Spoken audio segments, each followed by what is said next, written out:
I have no thoughts on the matter. Woo! No judging. Not judging. Not judging at all. I'm not judging. I refuse to judge. I'll even go as far to say that there is probably a 20% chance, maybe 10. I was going to go ahead. 10 to 20% chance that in my lifetime, I have taken a selfie or taken a photo with somebody who has murdered somebody. I thought about this when I read the story. No way. I don't know. No way. How do I know? I've taken lots of pictures with fans. I've taken a lot of pictures with people. I go to the arena or I go to a King Sing. I've taken pictures with you. You've taken pictures with people. It's part of the job. No, I haven't. How do I know? I don't know. I have no idea what they've done. I have no idea what type of person they are. Okay, how easy is it? Uh-huh. Okay. No, that's fair. You sure? No, because I just argued with myself in my head. Uh-huh. I argued with me for you. I have no way. I don't have a criminal detector. I would say, though, it's closer to 10% than 20%. Okay, fine. Wait.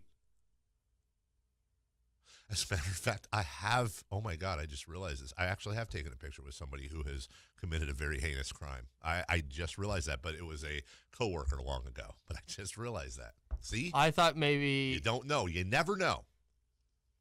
Years later was convicted of a terrible crime I won't get into that I used to work with. I thought maybe you took a picture with Clay Bennett or something. Hey-o. Because he stole the Sonics. No, but I did buy a drink next to Clay Bennett once, and he was trashed. It was pretty awesome. All right. So that story's out there. You'll hear more about that throughout the day. That broke about 2 hours ago. Antonio Brown, when I went to bed, Kyle, was going to Buffalo. Antonio Brown, when I woke up, was not going to Buffalo. And you did not sleep for very long. I did not. Ian Rappaport, as I pronounce it. Rappaport. Yeah, like the Stephen Colbert report. I saw his report, and and he's not going to make it up. He's a very respected journalist. Somebody fed him the info. He probably had it from multiple sources. As we put the pieces together, it sounds like Pittsburgh was like, Antonio Brown was like, hey, trade me. And Pittsburgh was like, okay, you're going to Buffalo. And then Antonio Brown's agent Drew Rosenhaus found out about it and leaked it all over the place and said, no, we're not going to Buffalo. So now the talks are off, and we don't know where Antonio Brown is going. We don't know if Pittsburgh's claim that the Antonio Brown trade would be wrapped up probably by today. We don't know if that was the result of the Buffalo talks. We don't know if we're starting over now. But Bill's general manager, Brandon Beane, said in a statement today, we inquired about Antonio Brown on Tuesday. We kept talks open with the Steelers. We had positive discussions, but ultimately it didn't make sense for either side. Now, Kyle, I'll ask you this. Is that the statement you would put out if you were the GM of the Bills, if the reason the trade didn't go through was that Antonio Brown and his agent didn't want to play in your city for your franchise? Or would you just come out and say, we had the deal done and Antonio Brown screwed it because he doesn't want to play here? I don't know. I don't know either. I haven't going back and forth. I think what he's saying, because obviously you want to keep a good relationship with the Steelers and with Antonio Brown just in case. But what he said, I could absolutely see a scenario where the Bills are saying, hey, we'll give you a fourth-round pick or a third-round pick because we don't know if this guy's going to show up. Right. We don't know if he's going to hold out for a new contract. Or retire. Right. And the Steelers are saying, well, we need at least a second. Yeah. And so when they say it doesn't make sense for either side, the Bills aren't going to risk that much draft capital for a guy who might not show up. And the Steelers aren't going to give him away for a day 3 pick. Interestingly enough, the Steelers had said in a perfect world we'd trade him somewhere where we don't ever have to play against him. Preference obviously being traded to the NFC. The Bills are not the NFC. They're the AFC. Right. We don't know what the compensation was. I'm going to assume it was some sort of trade of first-round picks. I don't think the Bills would be giving up their pick outright, so I assume it was some sort of secondary compensation plus a move up for the Bills. I think to number 9 is where the Bills are drafting, the Steelers to the Bills. Does that help for example, let's say the Niners had interest and had remained kind of quiet on the whole thing in the background, because you hear about the Raiders and some other teams. Does this help them a bit, and does this weaken the Steelers' position? No. You don't think so? No. You don't think because if the Niners were going to say, "Hey, we will give you a 5th round pick," that's as much as we're willing to go. Sure. And they do that. Maybe they weren't going to, but now they will. Going, hey, if the only hang-up is whether he'll show up, like. But if the Niners, let's say the Steelers wanted a 1st-round pick from the Niners. Also, which it obviously needs to be put out there that there was never any reports coming out of the 49ers organization that they were at all interested in Antonio Brown. We can use the Raiders. The Raiders have a handful of 1st-round picks. So let's say the Raiders were offering a late 1st round, the 27th or whatever they have, and they went to a 2nd-round pick, early 2nd-round pick. I mean, at this point, Pittsburgh has to do something fairly quickly, don't they? Yeah, but they also don't have to do anything if they don't want. True, but do they want Le'Veon Bell all over again next year? Do they just want to sit around with Antonio Brown? Maybe. Deal with it now? Maybe. Somebody brought up the idea this morning of trading Ben Roethlisberger and keeping Antonio Brown. They would never do that. I don't think they would either. Case Keenum, when the league year opens up, sounds like he's going to go to the Redskins. We'll hit that a bit later. When we come back, we'll stick to football before we get to the Kings and Knicks. David Irving of the Dallas Cowboys is set to retire. We'll tell you why that's interesting. And it's not just because he's 25 years old. And we'll tell you why we're bringing it up next on The Drive, Sports 1140 KHTK.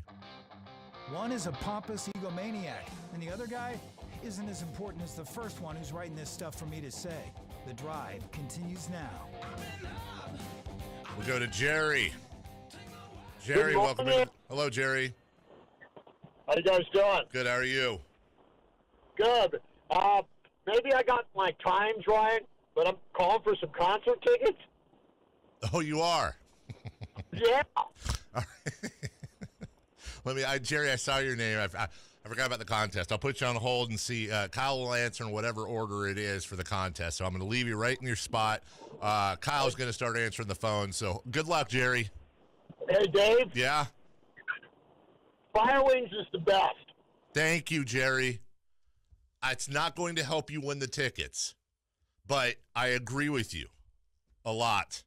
All right, let's get to this story here. 339-1140, by the way, 1-800-920-1140 is a story that caught my eye. I wanted to spend a second on, and we're going to follow up with Sean Salisbury at 7:35 about this. David Irving is a defensive tackle for the Dallas Cowboys. He's 25 years old, and he's announced that he's quitting the NFL. He made the announcement as he filmed himself in a video on Instagram Live less than a week after the league suspended him indefinitely for violating its substance abuse policy for a 3rd time in 3 years. Here's what he had to say. That's the blunt, bro. Weed, you're addicted to this and that. I mean, if I'm going to be addicted to something, I'd rather be marijuana, which is medical. It's a medicine. I do not consider it a drug, rather than the Xanax bars or the Hydros or the Seroquel and all that crazy that they feed you. So like I said, it ain't about smoking weed. How many NBA players you see getting in trouble about this? How many coaches you see getting in trouble about this? How many baseball players get in trouble? How many UFC players getting in trouble? How many actors? You know, not many, but you do see as football players. How many? The only thing that made me laugh about that was he said UFC players. But his point is, to me, very well taken. As we said in the open of the program, I'm not indifferent at all to the idea that you willingly sign a contract and you enter into what is in effect an agreement. You sign your name. You either read the contract or you paid somebody a lot of money to read the contract and tell you the important parts if you didn't want to read the whole thing or if you didn't want to go through all the lawyer speak. The players, I do not believe, are unaware that smoking marijuana is not legal within the confines of the NFL and can bring repercussions. Certainly, if David Irving was not aware of that at first, he was after both his first and his second violations. I'm not indifferent to that. So this isn't about that so much as it's about the rule that's in place in the first place. No, I'm not going to come on here and wave the green flag and tell everybody what they should or shouldn't do with their lives. What I am simply going to do, as a guy who has a vice when it comes to smoking cigarettes, but rarely, if ever, drinks. I'm not a drinky, weedy, whatever guy. I'm not speaking from that example. You're not a drinky McDrinkerton. Thank you. Although I did have a ginger ale last night at the concert, and I was feeling a little. You came to work today? I did. I know. Wow. You have a league in the NFL in which human beings that are bigger, faster, and stronger than any humans in the history of the earth crashing into each other at full speed for 60 minutes a game. You have drugs that are prescribed like they're candy. You have players snorting uppers, those little things you crack on the sideline, and the smelling salts. Thank you. I saw an article, look it up, about 2 years ago. It was talking about all the smelling salt casings that littered benches around the NFL, or Red Bull. Baseball had crosstops, uppers, whatever it may be. Everyone's looking for an edge. I find it very, very, very insane that in the NFL, you can be injected with painkillers. You can be prescribed and given opioids. You can then go home and you can drown all of that with a big bottle of booze. And that's fine. That's fine. But if you go home and light a joint, take a bong rip, or heck, the way it is today, pull out your vape pen, rub your THC-infused cream on your knees, whatever it may be. And to be honest, I don't know if CBD, which is a whole different thing, but you can vape or take that too topically. I don't know if that's illegal or not I in the NFL. I can't speak to that. But I find it incredibly hypocritical that we've got a guy now, and this has happened before, who is 25 years old and going to retire because he smoked weed. Did he break the law, or did he break the rules? Yes, he did. Is it a federal law still? Yes, it is. I'm not indifferent to that. And I'm not saying that the NFL should declare and the NBA should declare and baseball should declare that marijuana is okay. Start smoking it. Just stop testing for it. And if your issue is that you don't want the NFL saying it's okay to do and they should still have some sort of rule against it, it's very simple. Let everybody know when they're going to get tested and test them once a year. There are ways to make it easy for these players. And if I'm in the NFL and I'm the Players Association, that's one of the first things. You know, they're talking about guaranteed contracts and this and that. No, you know what would be the first thing I bring to the table? Guys, we're trying to medicate ourselves. I think for sure they would prefer guaranteed contracts. But, Probably. What you said is a close second. There is a way if the NFL wants to continue to have a rule against it, I think it needs to lie outside of the regular substance abuse policy, where it's like 3 games, 10 games, indefinite suspension. Like, make it just like a game per time you get popped. Like, hey, you got tested 3 times in the offseason and you had marijuana in your system each time. That's 3 games.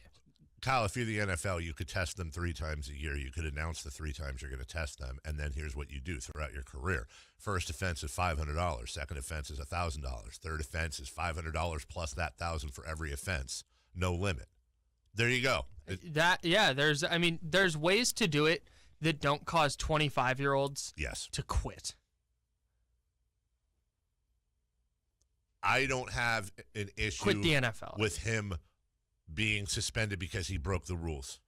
I have an issue with the rules, and it's very important as the texter who obviously didn't listen to the 17 disclaimers we put out there. If you're going to give up millions of dollars to smoke pot, you have bigger problems. No. One of his bigger problems probably is trying to figure out how to relax after smashing into other 300-pound people. And he is a defensive lineman. Yeah. They take a beating. There are collisions that happen. Yes. This just in. Kings and Knicks tomorrow. The Kings are going to collide with the time zone because that game is at 9 a.m. our time, which also means it's at 9 a.m. Sacramento Kings time as well for those players. We'll look at that next right here on Sports 1140 KHTK.